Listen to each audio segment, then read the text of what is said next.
বিএনপির সিনিয়র যুগ্ম মহাসচিব রুহুল কবির রিজভী বলেছেন, আওয়ামী লীগ বিগত ১৬ বছরে দেশের জনগণের ভোটের অধিকার কেড়ে নিয়ে গণতন্ত্রকে গলা টিপে হত্যা করেছে।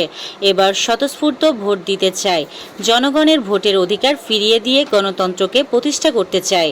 রুহুল কবির রিজভী বলেছেন, একটি গোষ্ঠী বিএনপিকে নিয়ে ষড়যন্ত্র করে দেশের নির্বাচন বন্ধের পায়তারা করছে। দেশে আর বাকশালী কায়দায় কোনো নির্বাচন হবে না। প্রতিষ্ঠাবার্ষিকী উপলক্ষে দোহার নবাবগঞ্জ ও আশেপাশের উপজেলার বিএনপি নেতাকর্মীরা মিছিল করে ঢাকঢোল ও বাদ্যযন্ত্র নিয়ে সমাবেশে যোগ দেন।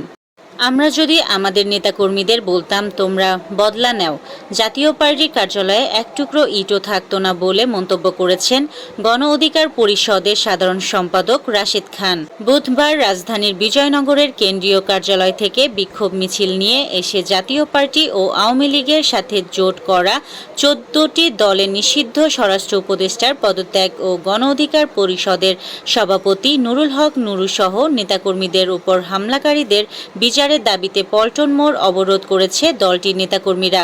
অবরোধ কর্মসূচিতে বক্তব্য দিতে গিয়ে তিনি এ মন্তব্য করেন। কর্মসূচিটি থেকে আগামী ৫ সেপ্টেম্বর শুক্রবার বিকেল ৩টায় শাহবাগে ফ্যাসিবাদ বিরোধী শক্তির সংহতি সমাবেশের ঘোষণা দিয়েছেন তিনি। আগস্ট মাসে ৪৯৭টি সড়ক দুর্ঘটনায় নিহত ৫০২ এবং আহত হয়েছেন ১২৩২ জন। এছাড়া রেলপথে ৩৪টি দুর্ঘটনায় নিহত ৩৪ জন, আহত ৭ জন এবং নৌপথে ২১টি দুর্ঘটনায় নিহত ২৭ জন, আহত হয়েছেন ২২ জন ও ১৩ জন নিখোঁজ রয়েছেন। বান্দরবনের রুমা উপজেলার সীমান্তবর্তী দুর্গম এলাকায় বম পার্টির কথিত কেএনএ প্রশিক্ষণ ঘাঁটিতে অভিযান চালিয়েছে সেনাবাহিনী। বুধবার আন্তঃবাহিনী জনসংযোগ পরিদপ্তরের এক সংবাদ বিজ্ঞপ্তিতে এই তথ্য জানানো হয়েছে।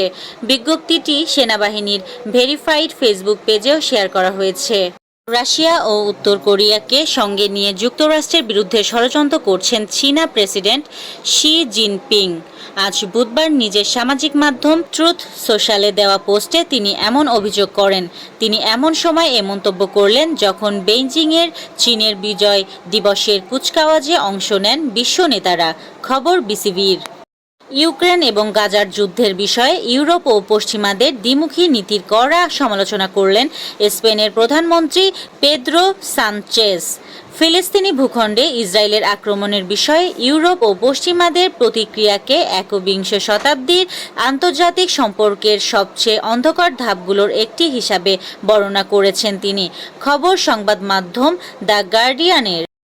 বাংলাদেশ নেদারল্যান্ডস তৃতীয় ও শেষ টি-20তে পরিত্যক্ত হয়েছে।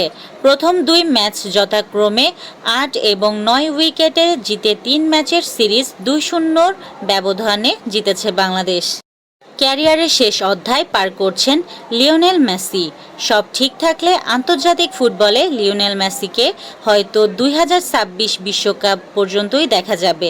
তবে আর্জেন্টিনায় ঘরের মাঠে মেসির ম্যাচ বিবেচনা করলে কিংবদন্তির শেষের লগ্নতা বোধহয় চলেই এলো। এই ছিল আজকের শীর্ষ সংবাদ। ছিলাম আমি ইয়াসমিন আক্তার, সুরমা টিভি 24।